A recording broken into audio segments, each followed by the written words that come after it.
They thought moving me to the guest house would make me disappear quietly. What I did next with the property deed left them absolutely devastated. I'm so glad you're here with me today. Stay with me until the very end, and please comment which city you're watching from so I can see how far this story reaches. At 70 years old, I thought I knew what betrayal felt like. I was wrong. I never imagined that Willowbrook Estate, the house I built with my late husband, would become my prison. The home where we raised our son, where we celebrated every holiday, where Theodore took his last breath holding my hand, that sprawling property in Meadowridge, Connecticut was supposed to be my sanctuary. Instead, it became the stage for my own family's cruelty. My name is Dorothy Pemberton, and this is the story of how I learned that the people closest to you can become the most dangerous strangers. The house itself was a testament to everything Theodore and I had built together. A classic colonial revival sitting on 3 acres of carefully landscaped grounds, with gardens that I'd personally designed over 30 years of marriage. White columns framed the entrance, black shutters contrasted against cream-colored siding, and a wraparound porch offered views of the rose gardens that had become my passion project. Theodore had been an architect, and he'd poured his heart into designing every detail of Willowbrook Estate. The grand foyer with its crystal chandelier imported from Prague. The library with floor-to-ceiling mahogany shelves. The sunroom where we'd shared our morning coffee for decades, watching the sunrise paint the gardens in shades of gold and amber. We'd named it Willowbrook Estate after the ancient willow tree that stood near the property's creek, its branches creating a natural canopy where Theodore proposed to me 43 years ago. That tree had witnessed our entire life together, our wedding reception on the lawn, our son Prescott's first steps, every anniversary celebration, and finally, Theodore's memorial service. It had been 18 months since I'd buried my husband. 18 months of learning to sleep alone in a bed meant for 2. 18 months of cooking meals for 1 and setting only one place at the table. 18 months of grief that came in waves, sometimes gentle, sometimes threatening to pull me under entirely. But I had survived. More than survived, I had found a way to continue living with purpose. My gardens flourished under my care. I volunteered at the Meadowridge Historical Society every Tuesday and Thursday. I hosted book club meetings in my library once a month. My life had meaning, even without Theodore beside me. Or so I thought. The first warning signs. It started 6 months after Theodore passed away, though I didn't recognize the signs at first. Prescott had always been attentive after his father died, calling twice a week, stopping by for Sunday dinners. I thought grief was bringing us closer together, that losing his father had reminded him of the importance of family. I didn't realize he was conducting an inventory. Prescott was 43 years old, successful in commercial real estate development, and had inherited his father's sharp features and analytical mind. He'd always been an ambitious child, the type who planned his future in meticulous detail. By age 10, he'd announced he wanted to be a millionaire. By 25, he'd achieved it. By 40, he'd tripled his net worth. Theodore had been proud of Prescott's success, though he'd occasionally worried that our son valued money more than relationships. He's got the Midas touch, Theodore used to say, but I hope he doesn't turn everything he loves into gold. I dismissed those concerns. Prescott was my son, my only child, the baby I'd rocked to sleep and nursed through every childhood illness. Surely his success hadn't changed who he was at his core. I was wrong. The proposal. "Mom, this house is too much for you," Prescott said one Saturday morning in early October, appearing unannounced with artisan coffee from that expensive cafe in downtown Meadowridge and concern etched across his face. I was in the East Garden, tending to the roses Theodore and I had planted on our 20th anniversary. The October morning was crisp but sunny, perfect for gardening. My hands were deep in the soil, pruning back the summer growth, preparing the beds for winter. This was my meditation, my therapy, my connection to Theodore and the life we'd built together. "I manage just fine, sweetheart," I replied, brushing dirt from my gardening gloves. They were old gloves, worn thin in places, but Theodore had given them to me, and I couldn't bring myself to replace them. "This garden keeps me busy. Your father and I designed every corner of this property. I know every plant, every stone, every inch of these grounds. That's exactly what I mean, Mom. Prescott sat down on the stone bench near the rose arbor, the one Theodore had commissioned from a local craftsman so I could rest while working. The bench had our initials carved into the armrest, DP and TP, enclosed in a heart. This is a 4-bedroom house on 3 acres. The maintenance alone must be overwhelming. The property taxes, the upkeep, the lawn service, the heating costs in winter, the irrigation system for these gardens. I can afford it, I interrupted gently, settling onto the bench beside him. Your father left me well provided for. The life insurance, the investment portfolio, the rental properties. I have more than enough to maintain this estate for the rest of my life. Something flickered across Prescott's face. It wasn't concern, though that's what he was trying to project. It was something else. Something that made my stomach clench with unease. In that brief moment before he rearranged his expression, I saw what Theodore had worried about. Calculation. Assessment. The look of someone evaluating an asset. Of course, he said quickly, reaching over to pat my hand. His palm was soft. He'd never done manual labor, never worked with his hands like his father had. But it's not just about money, Mom. It's about safety. Quality of life. You're 70 years old. With the health of someone 50, I interjected. Dr. Richardson says my blood pressure is perfect, my cholesterol is excellent, and my bone density is better than most women my age. I walk 3 miles every morning, I do yoga twice a week at the community center, and I can still climb a ladder to prune the apple trees. But what if you fall? Prescott pressed, his voice taking on an edge of frustration.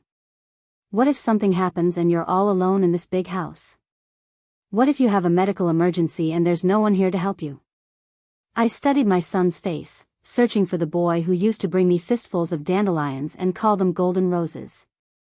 The child who'd cried when he accidentally stepped on a butterfly. The teenager who'd helped his father build the pergola that still stood near the koi pond. That boy seemed very far away. Prescott, I have a medical alert system. I have neighbors who check on me. I have my phone with me at all times.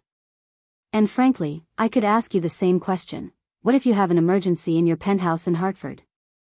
Being alone isn't inherently dangerous just because you're 70. Mom. He took both my hands now, and his touch felt rehearsed, like he'd practiced this gesture. I have an idea I want you to consider. Just hear me out, okay? Don't say no immediately. Really think about what I'm proposing. That's when everything began to crumble. The plan revealed. The formal proposal was presented 2 weeks later, but this time Prescott didn't come alone. He brought her. Sienna Castellano walked into my living room on a gray November afternoon like she owned it, which I suppose was the point. She was 34, sleek as a magazine advertisement, with the kind of beauty that required constant professional maintenance and announced its price tag with every gesture.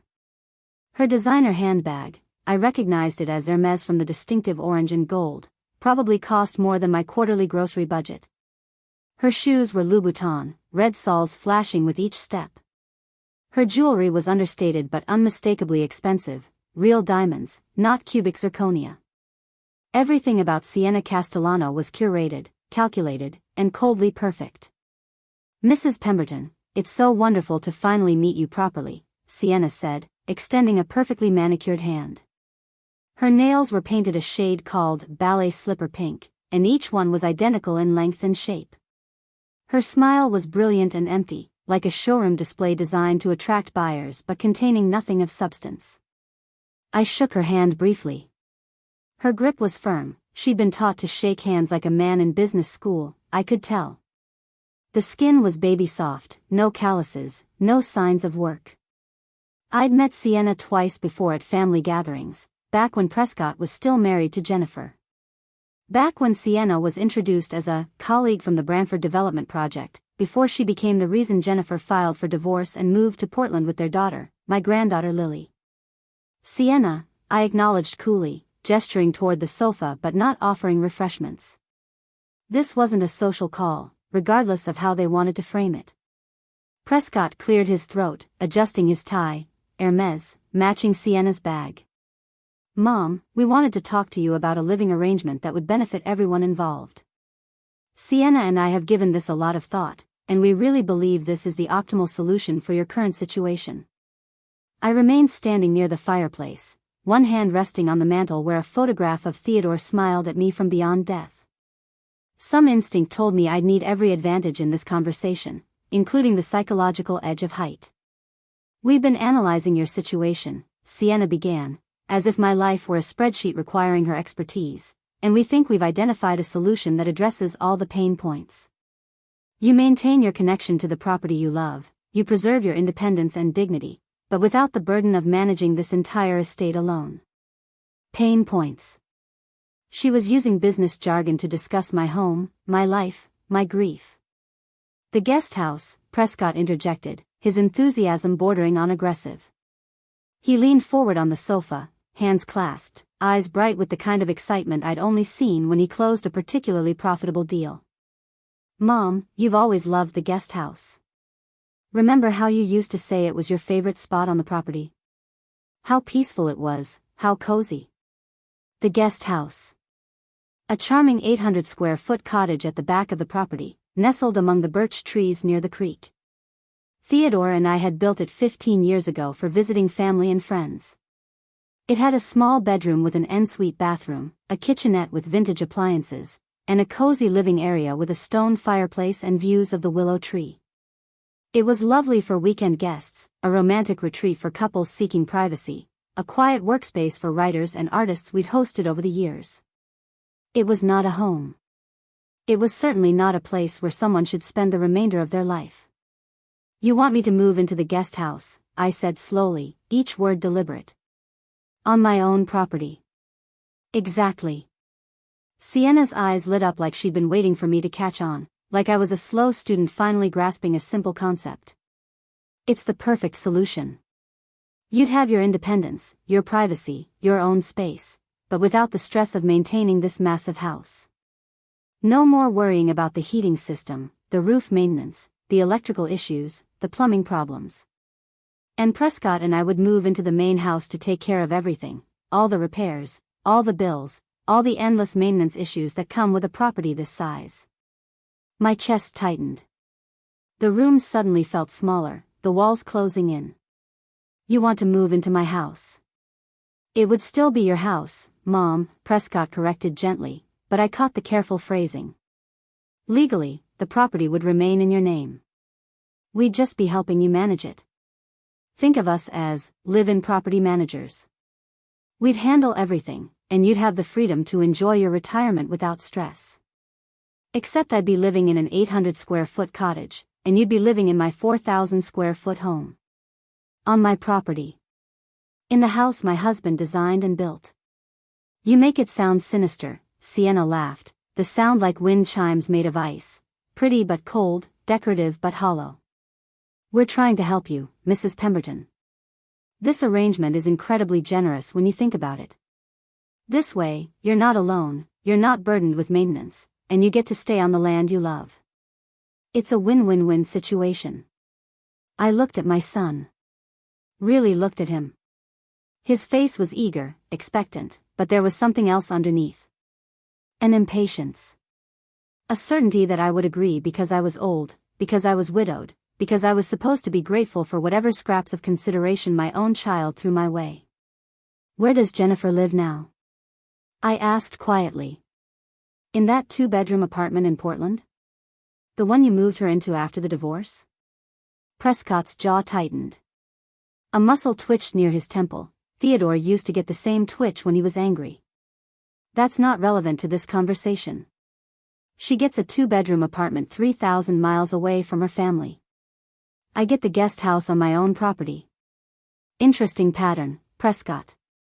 You seem to have a talent for displacing the women in your life to accommodate your current preferences. Mom, that's not fair, and you know it. What's not fair, I said quietly, my voice steady despite the rage building in my chest, is asking a widow to abandon the home she built with her husband so you and your mistress can play house in it. Sienna's smile finally cracked. Her eyes went hard, and I saw the steel underneath the soft exterior. I'm not his mistress, Mrs. Pemberton. Prescott and I are partners in every sense of the word, personal and professional. And frankly, this arrangement is incredibly generous on our part. Do you know how much assisted living facilities cost in Connecticut? Upwards of $8,000 a month for decent care. Most women your age end up in those places whether they want to or not. We're offering you the chance to stay on your beloved property, in a perfectly comfortable cottage, with family nearby to support you. How extraordinarily kind of you, I replied, my voice frost and fire. To offer me the privilege of living in a cottage on my own land while you occupy the home my husband and I built together. The home where I raised my son. The home where every room holds 40 years of memories. Prescott stood up abruptly, his face flushed. Mom, I didn't want to bring this up, but I'm genuinely worried about you. Last month, you forgot about our dinner plans. 2 weeks ago, you called me by Dad's name. Last week, Mrs. Henderson from next door called me because she was concerned about seeing you walking in the garden at 2 a.m. These are signs of cognitive decline, and as your son, I have a responsibility to make sure you're safe. My hands clenched into fists. I forgot about dinner because you changed the plans at the last minute and I didn't see your text. I called you by your father's name once, for half a second, in a moment of grief while looking at his photograph. And I was in the garden at 2 a.m. because I couldn't sleep, and being among the plants Theodore and I grew together brings me comfort. You're taking normal moments and twisting them into evidence of incompetence. I'm not saying you're incompetent, Prescott said, but his tone suggested otherwise. I'm saying you need support. You need family nearby. And this arrangement accomplishes exactly that while preserving your independence and dignity. There was that word again. Dignity. As if there was anything dignified about being exiled to a cottage on your own property so your son could move his girlfriend into your home. I need time to think about this, I said finally, my voice carefully controlled. I would not give them the satisfaction of seeing me break down. Not here. Not now. Sienna and Prescott exchanged a look. They'd clearly expected a different outcome, probably assumed I'd be grateful for their generous offer. Of course, Mom, Prescott said, straightening his jacket. Take all the time you need. But please, really think about this logically. Think about what's practical and safe. We're doing this because we love you. Because we want what's best for you. Love. He used that word as if it meant something, as if love looked like displacement and manipulation. After they left, I stood in my empty living room and looked at the family photos covering the walls. Theodore's smile beaming from our wedding day at St. Catherine's Church in Meadowridge. Prescott as a baby, fat-cheeked and happy in my arms. Prescott as a boy, helping his father build a birdhouse. Prescott as a young man at his college graduation, proud and full of promise. A lifetime of memories contained in 4 walls that someone else now wanted to claim as their own. I walked through the house slowly, deliberately, touching surfaces and remembering. The kitchen where I'd taught Prescott to bake chocolate chip cookies when he was 6, his small hands mixing the dough. The dining room where we'd hosted Thanksgiving dinners for 30 people, Theodore carving the turkey while I orchestrated the side dishes. The living room where Theodore and I had danced on New Year's Eve, year after year, always ending the night in each other's arms. The master bedroom where Theodore had died, where I'd held his hand and whispered that I loved him as he took his last breath. Where I still slept on my side of the bed, unable to claim the space that had been his. Every room was a museum of my life, my marriage, my history. And my son wanted to erase me from it, move me to the margins like an outdated piece of furniture stored in the attic. That night, I couldn't sleep. I lay in bed staring at the ceiling, listening to the old house settle and creak around me. At 2 a.m., yes, Mrs. Henderson, at 2 a.m., I got up and walked through my garden in my nightgown and Theodore's old cardigan that still smelled faintly of his cologne. The November air was cold, and my breath formed clouds in the darkness. I walked past the rose arbor, past the fountain Theodore had installed for our 25th anniversary, past the vegetable garden where we'd grown tomatoes and zucchini every summer. I ended up at the willow tree, the ancient tree where Theodore had proposed so many years ago. I pressed my palm against the rough bark and closed my eyes, trying to feel some connection to him, some guidance about what to do. And in that moment, standing in my garden at 2 a.m. in my nightgown, I made a decision. If Prescott and Sienna thought I was a helpless old woman who would surrender without a fight, they were about to learn otherwise. If they believed age had made me weak, grief had made me vulnerable, widowhood had made me dependent, they were catastrophically wrong. I had survived the Depression as a child. I had put myself through college when women were still expected to be housewives. I had built a business with Theodore, raised a son, managed a household, and maintained a 3-acre estate.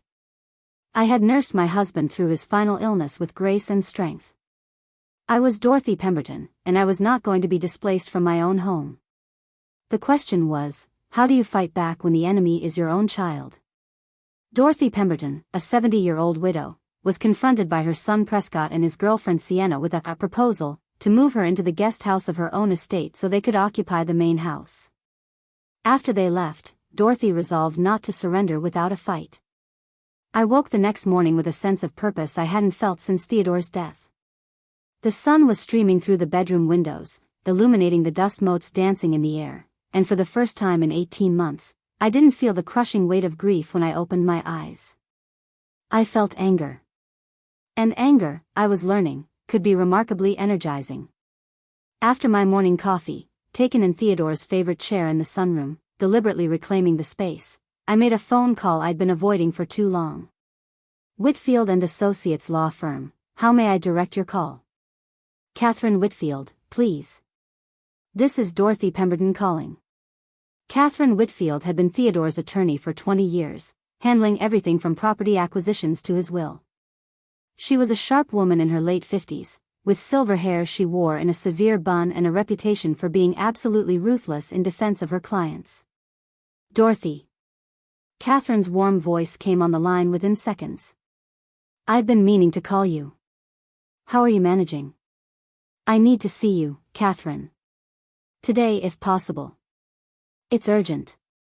There was a pause, and I could almost hear Catherine's legal instincts activating.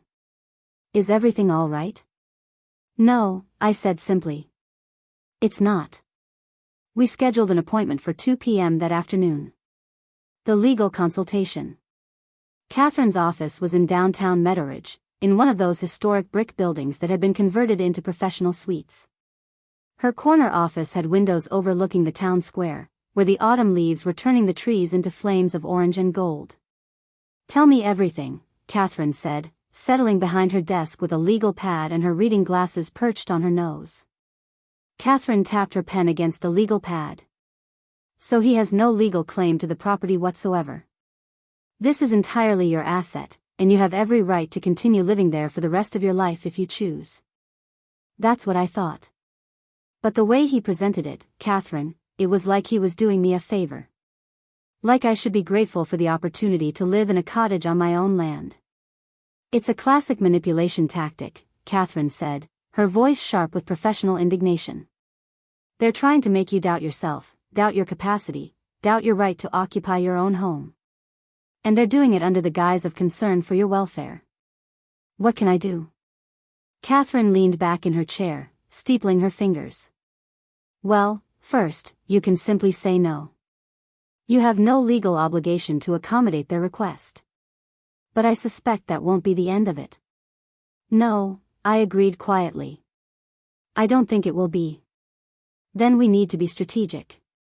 We need to document everything, every conversation, every pressure tactic, every attempt to undermine your competency. If this escalates, we want a clear record of what's happening. Do you think it will escalate? Catherine's expression was grave. Dorothy, in my 30 years of practice, I've seen this pattern before. Adult children who view their parents' assets as their inheritance, who become impatient waiting for those assets to transfer. Sometimes it starts with gentle pressure. Sometimes it escalates to financial manipulation, undue influence, even guardianship proceedings. My stomach dropped. Guardianship? If Prescott could convince a court that you're mentally incompetent, he could petition to become your legal guardian. That would give him control over your finances, your property, your medical decisions, everything. I felt cold despite the warmth of Catherine's office. Could he actually do that? It's difficult, but not impossible. He'd need evidence of cognitive decline, medical testimony, witnesses to concerning behavior. The fact that he's already building a narrative about forgotten dinner plans and confusion concerns me. He may be laying groundwork. This is my son, I said, my voice breaking slightly. The child I raised. How did we get here? Catherine reached across the desk and squeezed my hand. I'm sorry, Dorothy. I know this is painful. But we need to be proactive. I'm going to draft a letter affirming your mental competency and your intention to remain in your home. I'll also recommend that you undergo a complete cognitive evaluation with an independent physician, just to have documentation that you're of sound mind. You think it's going to come to that? I think we should be prepared for anything. The phone calls begin. The pressure campaign started subtly, almost imperceptibly, like the first drops of rain before a storm. 3 days after my meeting with Catherine, my sister Vivian called from Arizona. We spoke perhaps once a month, brief catch-up calls about family news and health updates. This call felt different from the first sentence. Dorothy, Prescott called me, Vivian said without preamble. He's worried about you. I set down the gardening shears I'd been using to trim the hedges. Is he? He says you're having memory problems. That you're wandering around at night. That you called him by Theodore's name. He thinks you might be developing dementia. And you believe him? There was a pause. Well, are you having memory problems? You are 70, Dottie. It wouldn't be unusual. My memory is fine, Vivian. Prescott is building a narrative to justify taking over my house. That seems a bit dramatic. He wants me to move into the guest house so he and his girlfriend can live in Willowbrook Estate. When I refused, he started suggesting I'm mentally incompetent.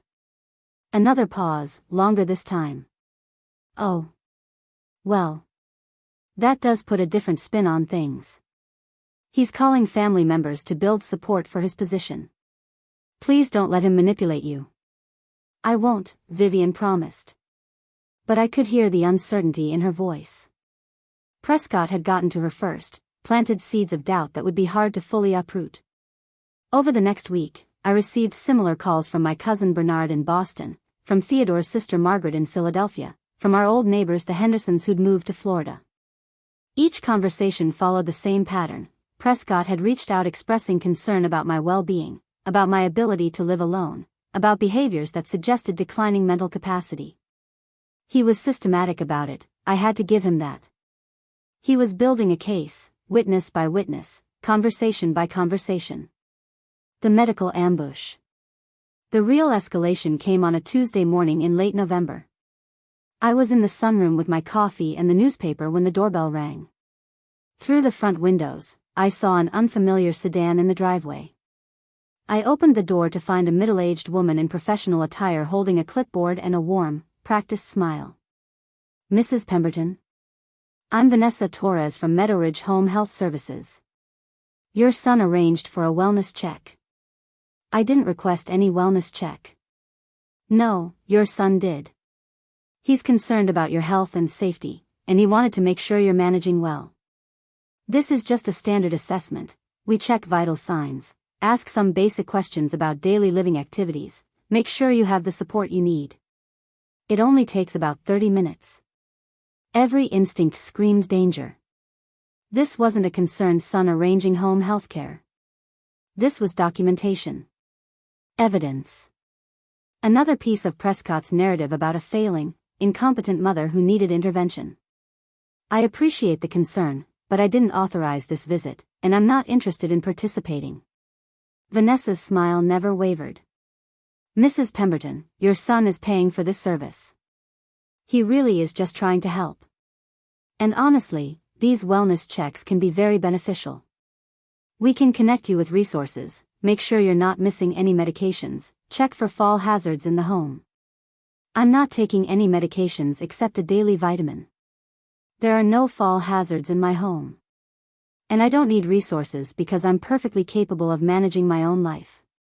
Of course. But perhaps we could just... No. I started to close the door. Please tell my son that any future healthcare services should be discussed with me directly, not arranged behind my back. I closed the door firmly but not rudely, my heart pounding. Through the window, I watched Vanessa return to her car and spend several minutes writing notes on her clipboard.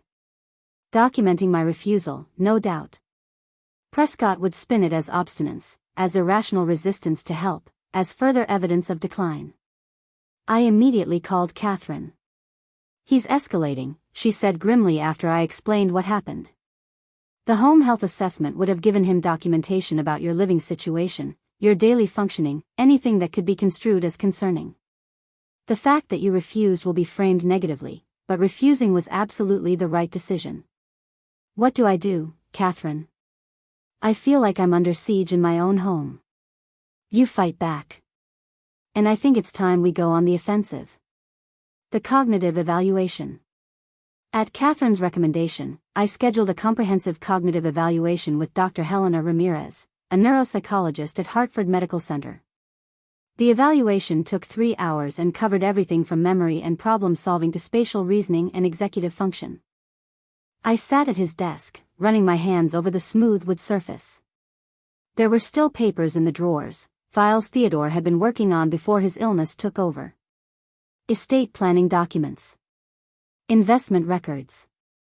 Property deeds. Property deeds. My hand stilled on a folder marked Willowbrook Estate, title documents. Inside were the original property deeds, the title insurance, the surveys and plot maps. And tucked into a pocket at the back of the folder was something I'd never seen before, a letter in Theodore's handwriting, dated 2 weeks before he died. My dearest Dorothy. If you're reading this, I'm gone, and I'm sorry to leave you alone. I'm sorry for so many things, but most of all, I'm sorry that I didn't see what was happening with Prescott until it was too late. Our son has become someone I don't recognize. The values we tried to instill, kindness, integrity, putting people before profit, they didn't take root the way we hoped. He's always been ambitious, but somewhere along the way, ambition became greed. I worry about what will happen to you after I'm gone. I worry that Prescott will see you as an obstacle to his inheritance rather than as his mother. I worry that he'll try to take advantage of your grief, your vulnerability. That's why I've taken certain precautions. The property deed to Willowbrook Estate includes specific language protecting your rights. It cannot be transferred, sold, or encumbered without your explicit consent. No one can force you out of this house, not Prescott, not anyone. I've also set up a trust that provides you with income for life, completely separate from the inheritance that will eventually go to Prescott. He can't touch it, can't control it, can't use it as leverage against you. But Dorothy, my love, I need you to promise me something. Don't let him bully you. Don't let him make you feel like a burden or an inconvenience. You are the strongest, most capable woman I've ever known. You don't need anyone's permission to live your life on your own terms. Stay in this house. Tend your gardens. Live fully. And if Prescott ever makes you feel like you're in the way, remember, you own the ground he's standing on. All my love, always, Theodore. I read the letter 3 times, tears streaming down my face. Theodore had known.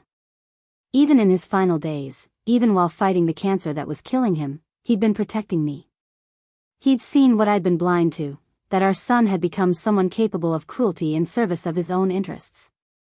And he'd given me the tools to fight back. I pulled out the property deed and read it carefully, seeing the protective clauses Theodore had mentioned.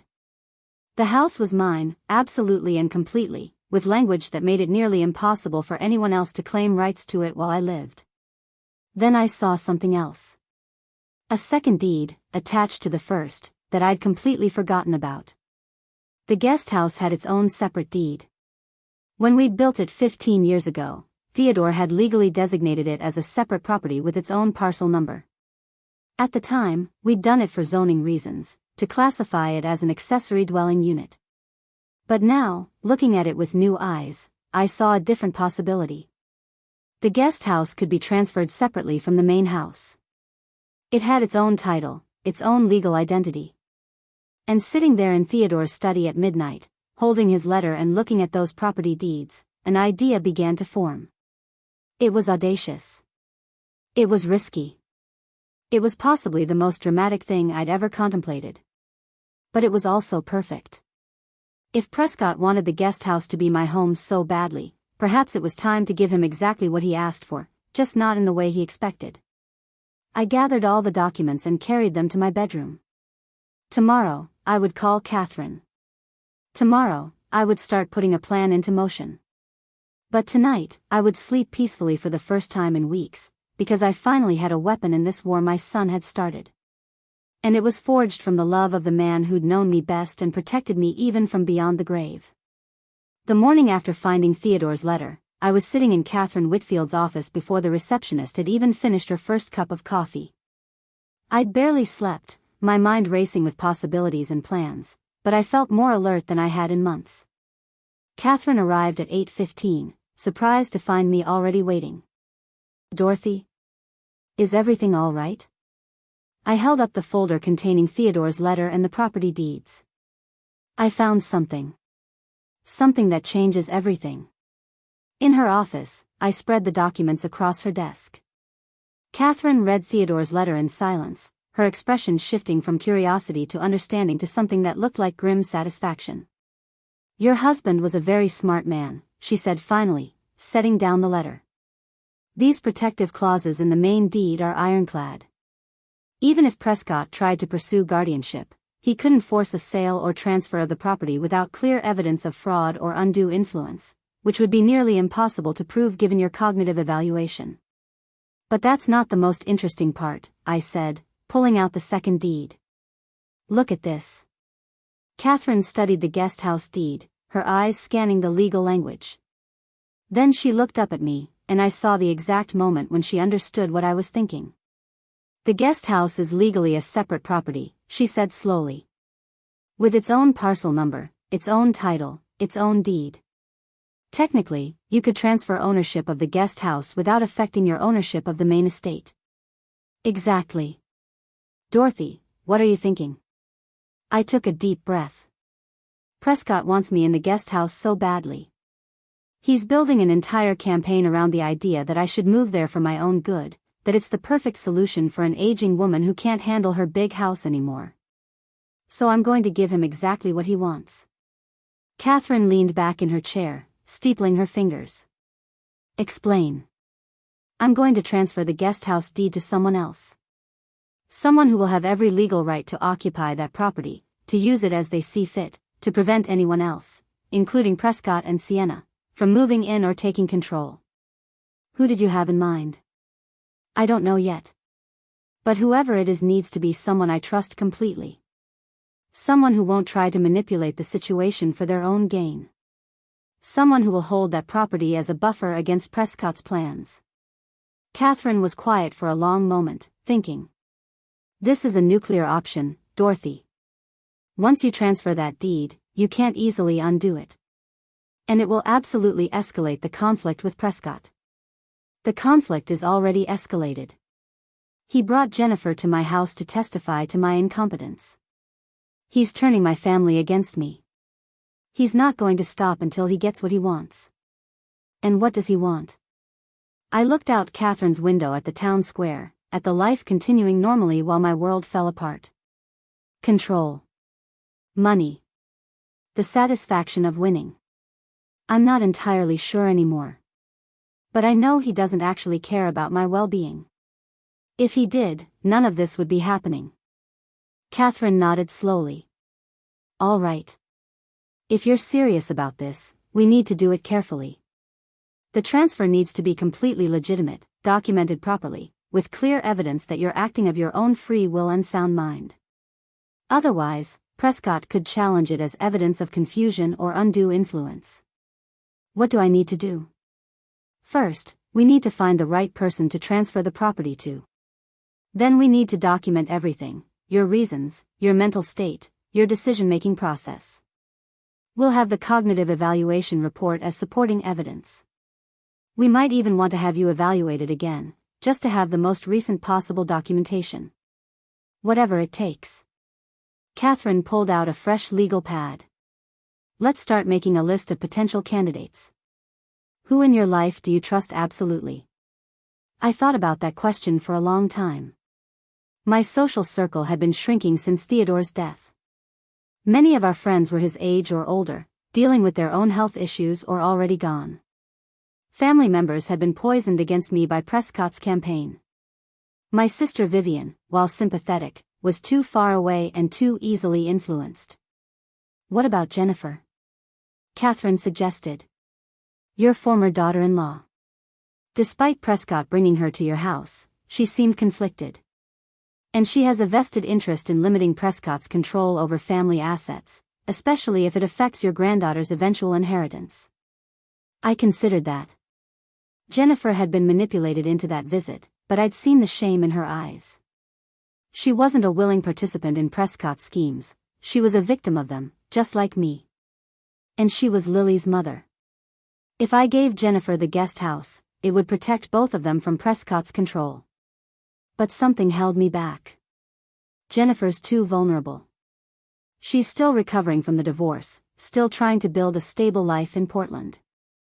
I don't want to put her in the middle of this war. Fair enough. Who else? I thought about my weekly book club meetings, the women I'd known for years.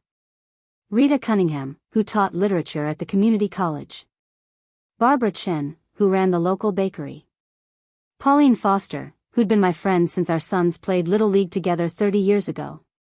Pauline, I said suddenly. Pauline Foster. Catherine wrote down the name. Tell me about her. We've been friends for 3 decades. Her son David and Prescott grew up together, though they've drifted apart as adults. She's honest, direct, completely uninterested in social games or manipulation. She lives in Meadowridge, just 10 minutes away. And most importantly, she already knows what Prescott is capable of. What do you mean? Prescott and David had a business deal go bad about 5 years ago. Some commercial real estate investment that Prescott managed. David lost a significant amount of money, and Prescott basically shrugged it off as the risks of investment. Pauline has never quite forgiven him for that. She's polite at social gatherings, but I know she sees through his charm.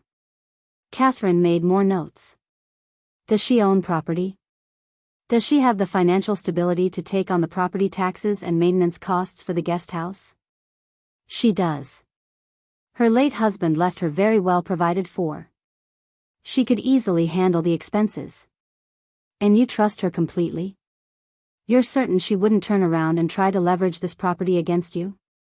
I thought about Pauline. Steady, practical Pauline, who'd held my hand at Theodore's funeral and brought me casseroles every week for 2 months afterward.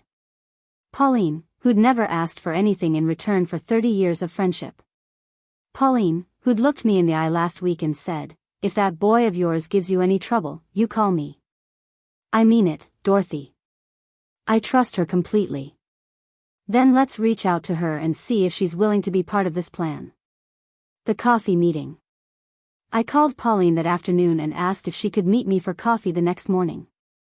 I kept the request deliberately vague. I need your advice on something, because I didn't want to discuss this over the phone. We met at the Daily Grind, a small cafe in downtown Meadowridge that Pauline and I had been frequenting for years. She was already there when I arrived, seated at our usual table by the window, with a pot of Earl Grey tea already steeping.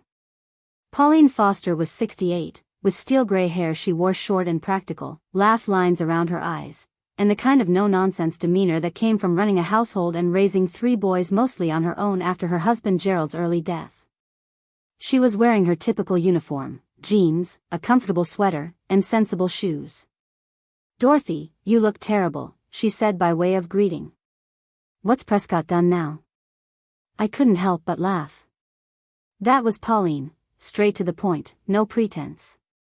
Is it that obvious? Honey, I've known you for 30 years. I can tell when something's eating at you. And lately, the only thing that puts that particular look on your face is your son. Sit down and tell me everything. So I did. I told her about the guest house proposal, about the pressure campaign, about Jennifer's visit, about the home health assessment ambush. I told her about finding Theodore's letter and discovering the separate deed for the guest house. Pauline listened without interrupting, her expression growing progressively darker. When I finished, she sat back and let out a low whistle. "That manipulative little snake," she said. I knew he was capable of cutting corners in business, but I didn't realize he'd turned into the kind of man who'd prey on his own mother. He thinks he's helping me. Or at least, that's what he tells himself. Bullshit. Pardon my language, but that's pure bullshit. He wants your house, Dorothy. He wants the asset, the property value, the prestige of owning Willowbrook Estate. You're just an inconvenient obstacle. I know. And I'm not going to make it easy for him. I pulled out copies of the documents I'd shown Catherine, Theodore's letter, the guest house deed, the protective clauses in the main property deed. Pauline read through everything carefully, her business-trained mind processing the implications. "So the guest house is technically a separate property," she said finally. "And you could transfer ownership of it without affecting your control of the main house." "Yes. And that's where I need your help." Pauline looked up at me, her eyes sharp with understanding. "You want to give it to someone. Someone who will act as a barrier against Prescott's plans." "I want to give it to you." The words hung in the air between us. Pauline set down the papers and looked at me for a long moment. "Dorothy, that's an incredibly generous offer, but I need to understand what you're really asking. You want me to own the guest house to prevent Prescott from using it as part of his scheme to push you out of the main house. But what does that mean, practically? Would I live there? Would I just hold the deed? What are the actual expectations?" "That's entirely up to you. You could live there if you wanted, it's a charming property, and it would mean having you nearby, which I'd love. Or you could simply hold the deed and use it as you see fit. Rent it out, leave it empty, visit on weekends. The point is that you'd own it, and Prescott couldn't claim it, couldn't move Sienna into it, couldn't use it as leverage to make me feel like I'm taking up too much space on my own property." "And the costs?" "Property taxes, maintenance, utilities. The property taxes for the guest house parcel are about $3,000 a year. Utilities would depend on usage. Maintenance would be minimal. Theodore built it to last, and it's in excellent condition. I'd cover any major repairs since it's still part of my estate grounds, but the operational costs would be your responsibility." Pauline nodded slowly, thinking. "And you're certain about this? You understand that once you transfer that deed, I'll legally own that property? You couldn't change your mind later and take it back?" "I'm certain. Catherine Whitfield is drawing up the paperwork to make sure everything is legally sound. But Pauline, I need you to understand something else. This will make you a target for Prescott's anger. He'll see this as a betrayal, as interference in what he considers family business. He may try to pressure you, manipulate you, or turn this into a legal battle." "Let him try," Pauline said, her voice flat and hard. "That boy cost my David $50,000 5 years ago and never showed a moment of remorse. I've been waiting for an opportunity to remind Prescott that he's not as invulnerable as he thinks. If helping you means causing him some inconvenience, well, that's just a bonus." Relief flooded through me so powerfully that tears sprang to my eyes. "Thank you, Pauline. You have no idea what this means to me." "Oh, I think I do." She reached across the table and squeezed my hand. "Nobody should have to fight their own child for the right to live in their home. It's wrong, Dorothy. And I'm not going to stand by and watch it happen to you." The deeper investigation. Over the next few days, as Catherine began preparing the property transfer documents, I started paying more attention to Prescott's activities. If he was willing to go this far to get control of Willowbrook Estate, I needed to understand why. What was driving this aggressive push? The answer came from an unexpected source. I was having lunch with Rita Cunningham from book club when she mentioned something that made my blood run cold. "I ran into Sienna Castellano at the country club last week," Rita said, picking at her salad. "She was having lunch with some woman who apparently works in commercial development. They were talking quite loudly. I don't think they realized I was at the next table." "What were they talking about?" "Your property, actually." Sienna was saying something about how Willowbrook Estate was perfectly positioned for luxury subdivision development and how the location was prime real estate being wasted on a single-family dwelling. She was showing this woman site plans and talking about potential property values. My fork clattered against my plate. Site plans? For Willowbrook Estate? That's what it looked like. I'm sorry, Dorothy.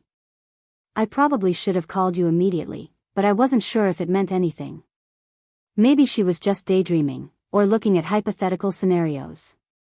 Or maybe she and Prescott are planning to subdivide my property and sell it for development. Rita's eyes widened. Could they even do that? Not while I own it. But if they could get me declared incompetent and Prescott became my guardian, or if I died and Prescott inherited, yes, they could absolutely subdivide and develop the land. I went home and immediately started researching property values in Meadowridge. What I found made my stomach turn. The area around Willowbrook Estate had been quietly rezoned for higher density residential development about 2 years ago. Properties similar to mine that had been subdivided were selling for astronomical amounts, easily 3 to 4 times what my estate was worth as a single property. If Prescott could get control of Willowbrook Estate and subdivide the 3 acres, he could potentially make millions. The main house would be demolished, the gardens destroyed, and the entire property carved up into 6 or 7 luxury home lots. Everything Theodore and I had built would be erased. Turned into generic McMansions and professionally landscaped yards with no history, no soul, no memory. That's what this was really about. Not my safety, not my well-being, not concern about me living alone. It was about money. Specifically, about the fortune that could be made by destroying my home and selling the pieces. I called Catherine immediately. I need to know if Prescott has been in contact with any developers, I told her. I need to know if there are already plans in motion for subdividing Willowbrook Estate. That would be difficult to prove unless they've filed preliminary applications with the Planning Commission, Catherine started. Can you check? Please. There was a pause. I'll make some calls. Dorothy, if what you're suggesting is true, this is more serious than we thought. This isn't just about control, it's about profit. And people do terrible things when enough money is on the line. The Planning Commission. Catherine called back 2 days later with news that confirmed my worst fears. There's an inquiry on file with the Meadowridge Planning Commission, she said without preamble. Filed 6 months ago by Prescott's Real Estate Development Company. It's a feasibility study request for subdividing properties in your neighborhood, including, and I quote, potential future subdivision of 1247 Willow Creek Road, pending ownership transition. 1247 Willow Creek Road. That was Willowbrook Estate's address. Pending ownership transition, I repeated. He filed this 6 months ago. 6 months before Theodore had even been dead a year. It gets worse. I pulled the inquiry details. The feasibility study includes preliminary site plans showing exactly how they'd subdivide your property. 7 lots, Dorothy. They're planning to turn Willowbrook Estate into 7 separate luxury home sites. I closed my eyes, feeling sick. What's the estimated value? Based on current market rates for new construction luxury homes in Meadowridge? Approximately $4.2 million after development costs. Your son stands to make a considerable fortune if he can get control of your property. That's why he's been so aggressive. It's not about my health or safety, it's about $4.2 million. I'm afraid so. And Dorothy, there's something else. The inquiry lists Sienna Castellano as a consulting partner on the project. She's not just his girlfriend, she's his business partner in this scheme. Of course she was. Sienna had been involved from the beginning, probably even before Theodore died. She and Prescott had been planning this together, positioning themselves to cash in on my home the moment I could be pushed out of the way. What can we do? I asked.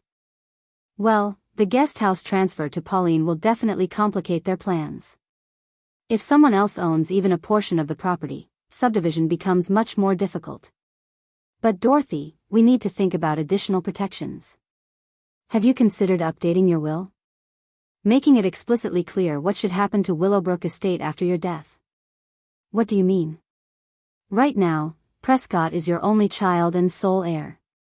When you die, he inherits everything unless you specify otherwise. Given what we now know about his intentions, you might want to consider alternative arrangements.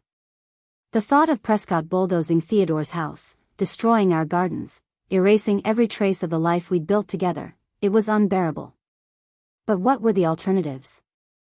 I had no other children. Lily was too young to inherit property. Who else was there? The Meadowridge Historical Society, I said suddenly. I'm sorry? I volunteer there. Theodore and I both did for years. They've been trying to create a trust to preserve historic properties in the area. What if I left Willowbrook Estate to them? Made it a condition that the house and gardens be preserved, maybe open to the public or used for educational purposes? Catherine was quiet for a moment. That's an interesting option. It would completely prevent Prescott from subdividing the property. But Dorothy, are you sure? That's your home. Your haven. Are you comfortable with the idea of it becoming a public space? I thought about it. Thought about strangers walking through the rooms where Theodore and I had loved and laughed and lived. It wasn't ideal. But it was better than seeing everything destroyed for profit. I'm comfortable with it being preserved, I said finally. I'm comfortable with future generations being able to enjoy these gardens, see Theodore's architectural work, learn about the history of Meadowridge through the lens of this property. That feels meaningful. That feels like Theodore would approve. Then we'll draft a new will with those provisions. And Dorothy? Given what we know now, we should do it quickly. If Prescott suspects you're taking steps to protect the property from his plans, he may escalate his campaign even further. The night visit. I should have listened to Catherine's warning more carefully. 3 nights later, I was awakened by a sound downstairs. It was past midnight, and I'd been sleeping deeply for the first time in weeks, exhausted from the emotional toll of discovery after discovery. The sound came again, a creaking floorboard in the front hallway. Someone was in my house. My heart hammering, I reached for my phone on the nightstand and dialed 911, keeping my voice to a whisper. Someone's in my house. 1247 Willow Creek Road. Please send police. The dispatcher kept me on the line, but I could hear footsteps now, slow and deliberate, moving through the downstairs. They weren't trying to be quiet anymore. Then I heard his voice. Mom? Mom, are you awake? Prescott. Relief and anger flooded through me in equal measure. I ended the call with the dispatcher, false alarm, it's my son, and got out of bed, pulling on my robe. I found Prescott in Theodore's study, using a flashlight to look through the desk drawers. He spun around when he heard me, genuine surprise on his face. Mom. Sorry, I didn't mean to wake you. I was looking for some documents Dad kept, and I thought it would be easier to search when you were sleeping rather than bothering you during the day. You broke into my house in the middle of the night. I didn't break in, I used my key. And I wasn't breaking into anything. I just needed to find. What documents, Prescott? What are you looking for? His face went carefully neutral. Just some old business papers. Nothing important. But I knew. He was looking for the property deeds, for Theodore's letter, for anything that might give him insight into my plans or reveal potential obstacles to his subdivision scheme. Get out, I said quietly. Mom, don't be ridiculous. Get out of my house. Now. And leave your key on the table in the front hall. You're not welcome here anymore. Something dangerous flashed in Prescott's eyes. You're making a mistake. You're not thinking clearly. I'm thinking very clearly. Clearer than I have in months. You're not concerned about my welfare, Prescott. You're concerned about $4.2 million. His face went white. What are you talking about? The subdivision plans you filed with the Planning Commission. The feasibility study for turning Willowbrook Estate into 7 luxury home lots. The fortune you plan to make by destroying everything your father and I built. That's just contingency planning, he said quickly. Just exploring options for the future. Future? You filed those plans when your father had barely been dead 6 months. You've been circling like a vulture, waiting for your chance to cash in. This house is too much for you. His voice rose, all pretense of concern finally dropping away. You're living in the past, clinging to a property you can't maintain, being selfish about an asset that could benefit the entire family. Benefit you, you mean? This is my home, Prescott. Mine and Theodore's. And you will destroy it over my dead body. That can be arranged. The words hung in the air between us, shocking in their nakedness. Prescott's eyes widened as he realized what he'd said, how it sounded. I didn't mean, Mom, I just meant that eventually, naturally, when you pass away. Get out. Mom. Get out. He left, but not before shooting me a look of such pure hatred that I felt it like a physical blow. As I listened to his car peel out of the driveway, I realized that whatever thin threads of family connection had still existed between us had just snapped completely. This wasn't a prodigal son who might one day see the error of his ways. This was a man who saw his own mother as nothing more than an obstacle to wealth. And I needed to make sure that obstacle was absolutely insurmountable. The morning after Prescott's midnight visit, I woke with absolute clarity. There was no more room for hesitation, no more space for maternal guilt or hope that somehow this could be resolved peacefully. My son had shown me exactly who he was, and I needed to act accordingly. I called Catherine at 7 a.m., before her office officially opened. I want to move forward with everything, I told her. The guest house transfer to Pauline, the will change to leave Willowbrook Estate to the Historical Society, and I want to do it immediately. Today, if possible. Dorothy, are you sure?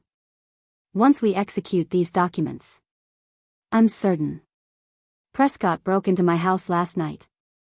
He was searching through Theodore's study, looking for documents. When I confronted him about the subdivision plans, he said my dead body was something that could be arranged. I'm not waiting another day. There was a sharp intake of breath on the other end of the line. He threatened you? He tried to walk it back, claimed he meant eventually, naturally, but the words were said. I don't feel safe, Catherine. I need to protect myself and this property now. I'll have everything ready by this afternoon. Can you and Pauline meet me at my office at 2 p.m.? We'll be there. I called Pauline next, explained what had happened during the night. Her response was immediate and fierce.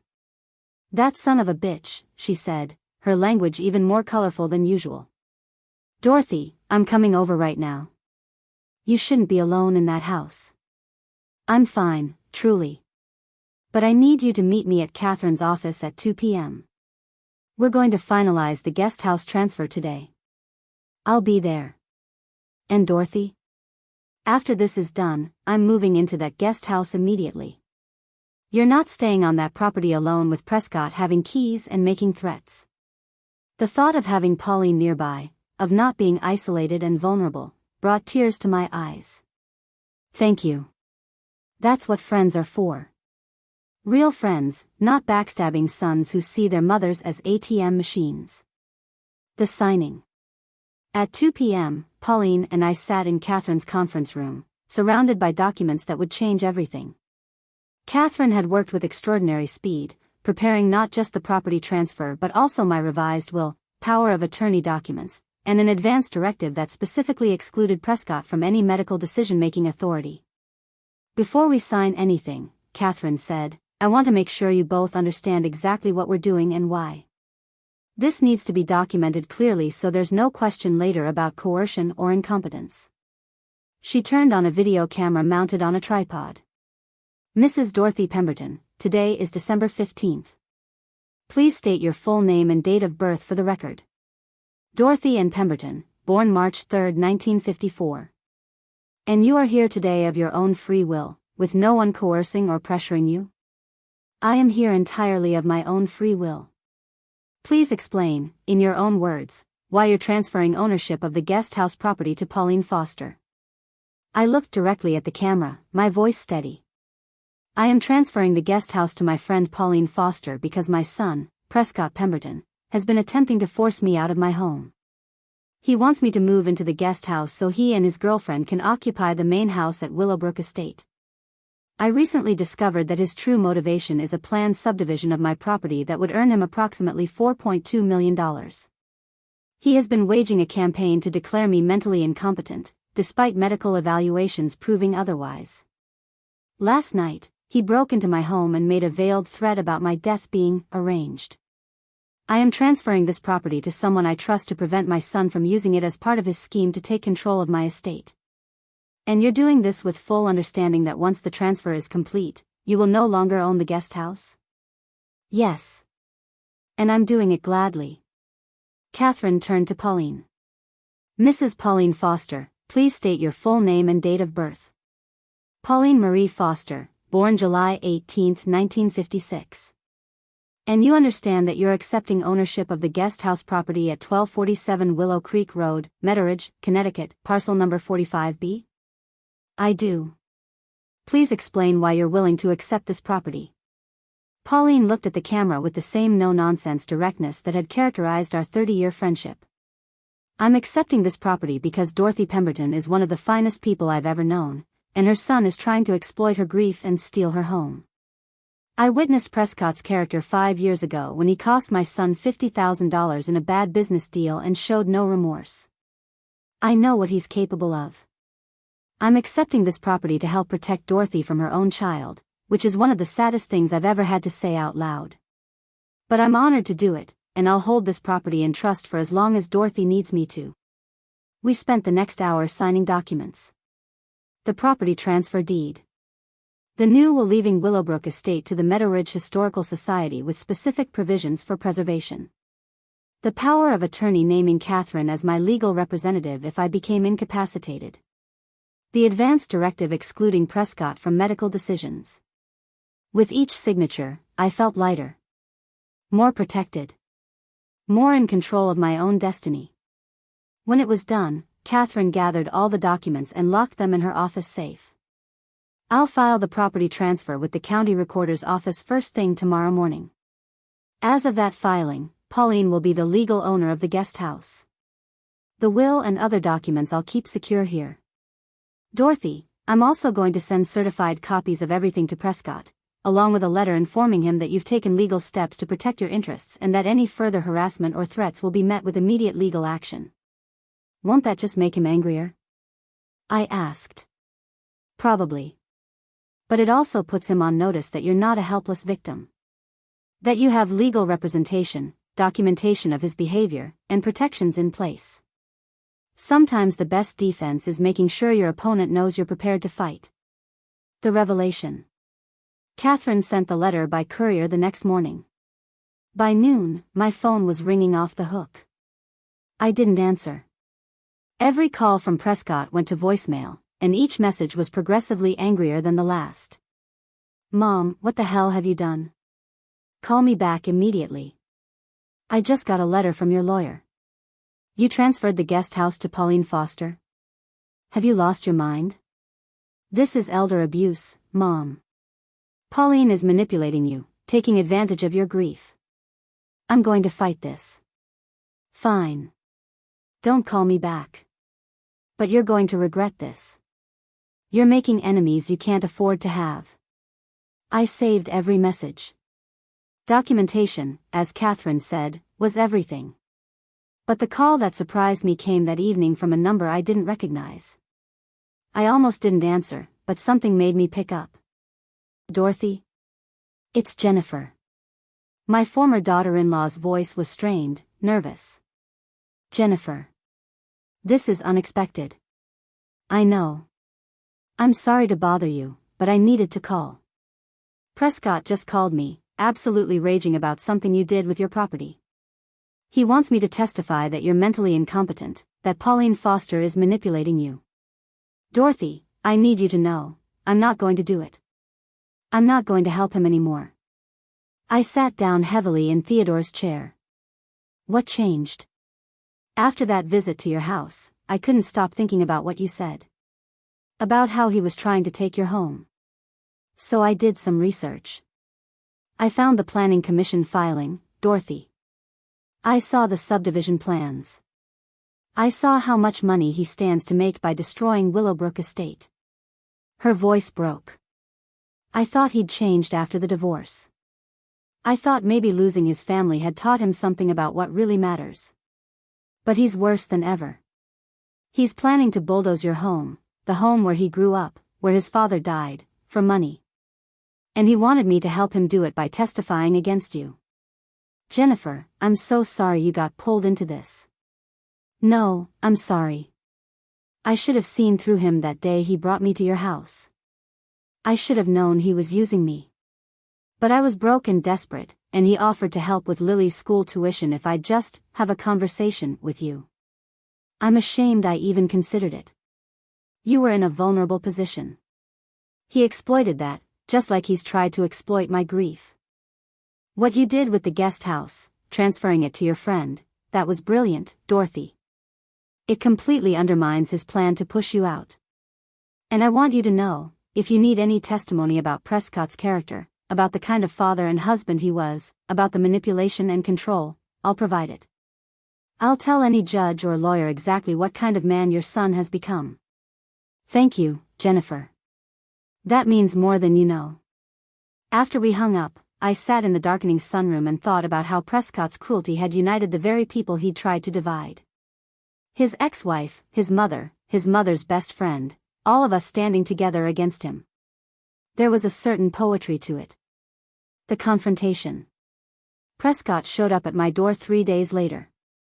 I saw his BMW pull into the driveway and watched through the window as he sat there for a long moment, clearly trying to compose himself before approaching the house. I considered not answering. But I'd decided I was done hiding from my own son, done being afraid in my own home. If he wanted a confrontation, we'd have one. I opened the door before he could knock. Prescott. Mom. His face was tight with barely controlled rage. We need to talk. About what? About what you've done.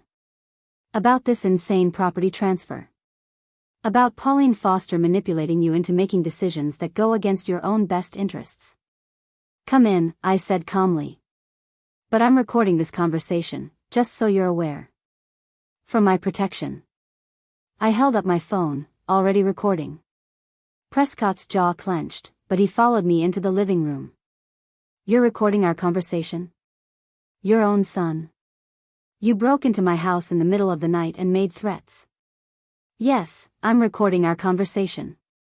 Now, what did you want to say? He paced the room like a caged animal, unable to sit still. I want to understand why you're doing this. Why you're listening to your lawyer and Pauline Foster instead of your own family. Why you're making decisions that will destroy your security and future. My security? Prescott, I found the subdivision plans. I know about the $4.2 million. This has nothing to do with my security, it has everything to do with your profit.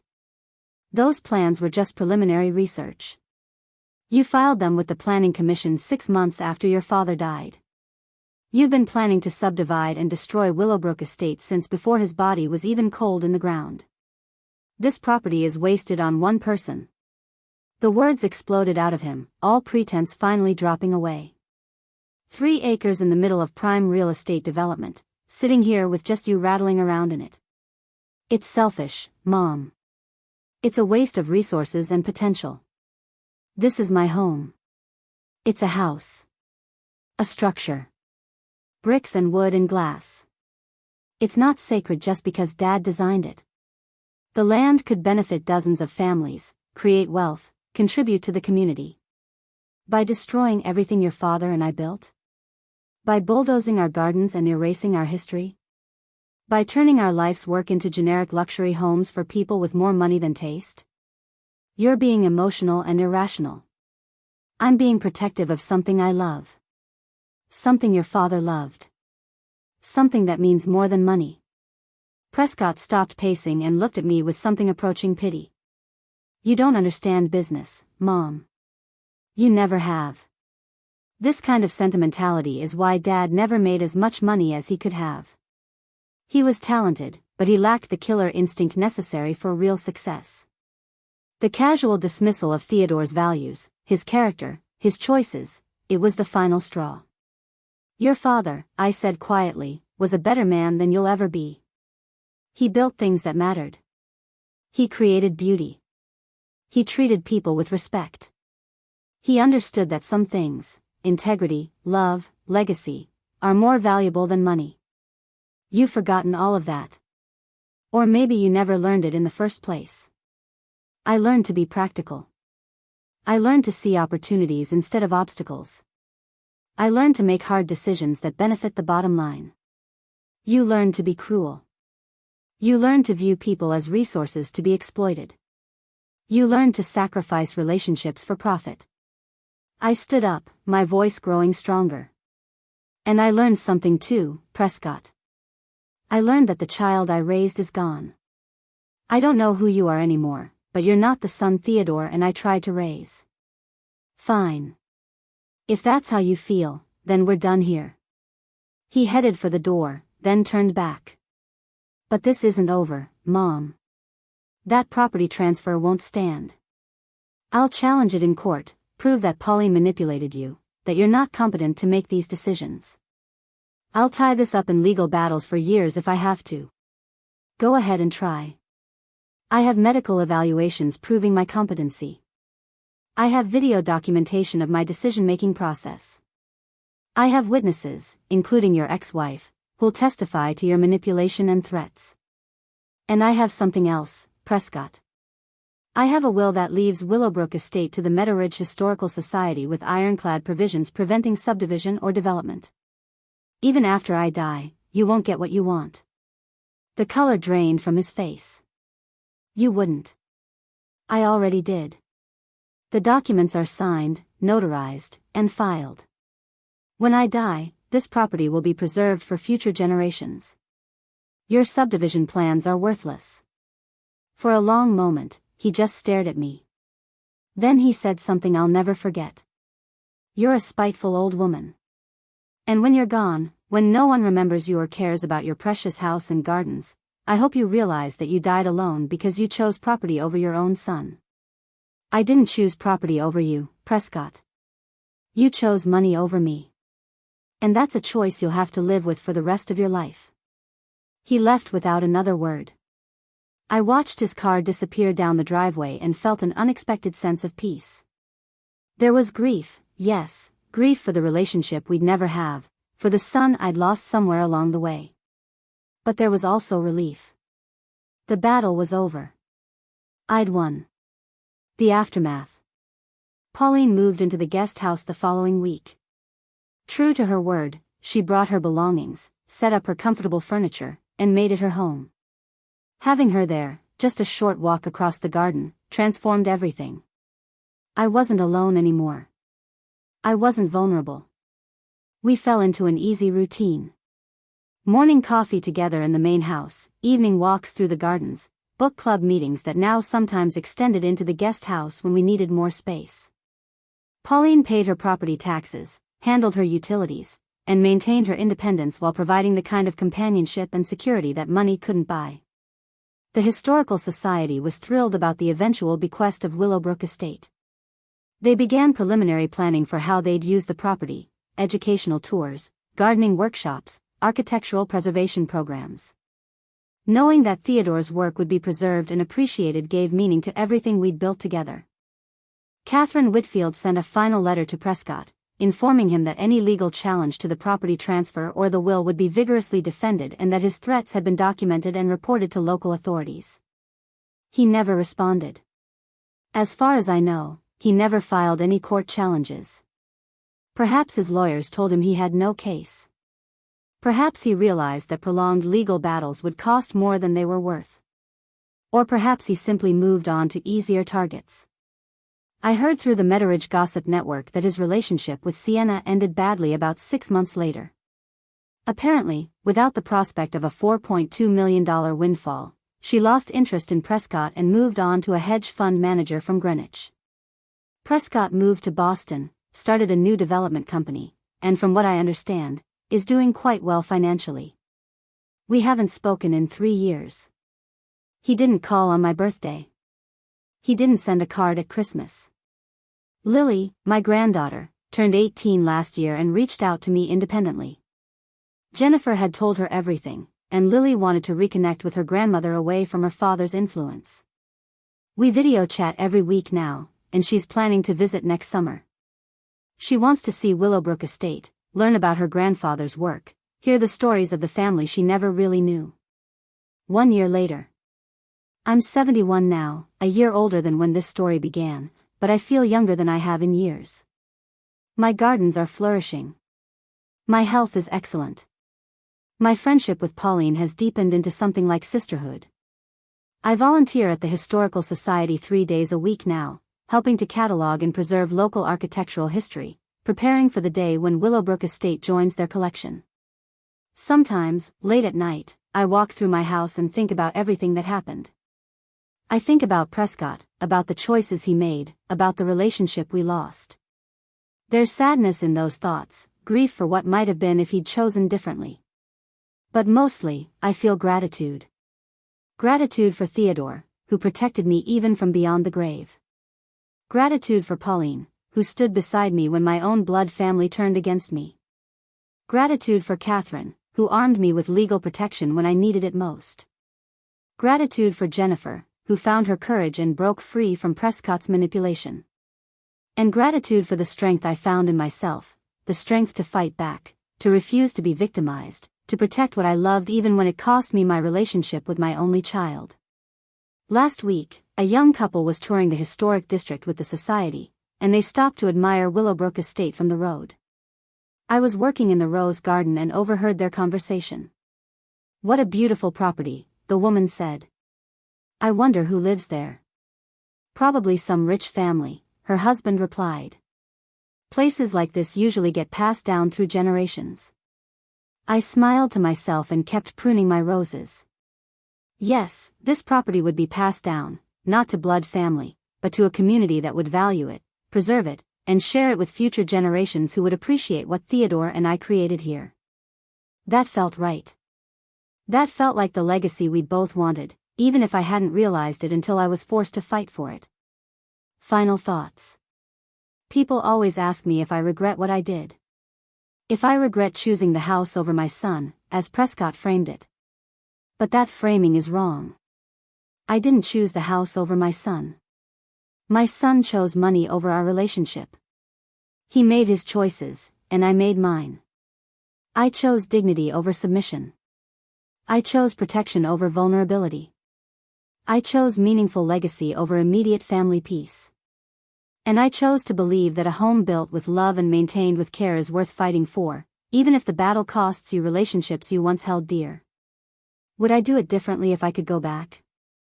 Perhaps I would have seen the warning signs earlier. Perhaps I would have set firmer boundaries sooner. Perhaps I would have recognized the changes in Prescott's character before Theodore died, while there was still time to address them together. But the fundamental choice, to refuse to be displaced from my own home, to refuse to enable his scheme, to refuse to go quietly into the marginalization he'd planned for me, that choice I would make again in a heartbeat. I am Dorothy Pemberton. I am 71 years old. I live in the home I built with my husband, surrounded by gardens we planted together, protected by friends who value me for who I am rather than what I own. I wake up every morning in my own bed, drink my coffee in my own sunroom, and tend my own roses in my own garden. And that, despite everything it cost me, is enough. Epilogue, 3 years later. On a bright spring morning, I received an unexpected letter. It was postmarked from Boston, with Prescott's return address in the corner. I almost threw it away unopened, but curiosity got the better of me. Dear Mom. I don't expect you to respond to this letter. I'm not sure I deserve a response. But I wanted you to know that I've been in therapy for the past year, working through a lot of issues, including my behavior toward you. My therapist says I need to take accountability without expecting forgiveness, so here it is, I was wrong. About everything. The guest house plan, the pressure campaign, the manipulation, the threats. I convinced myself I was acting in your best interest, but the truth is I was acting in my own financial interest. I saw you as an obstacle to wealth rather than as my mother who deserved respect and autonomy. The worst part is that I knew what I was doing was wrong, even while I was doing it. I knew Dad would have been ashamed. I knew I was becoming the kind of person I once despised. But the money, the potential, the opportunity, it blinded me to everything else. Losing you was the consequence of my choices. Not your fault. Mine. And I'm living with that every day. I'm not asking for reconciliation. I know I destroyed that possibility.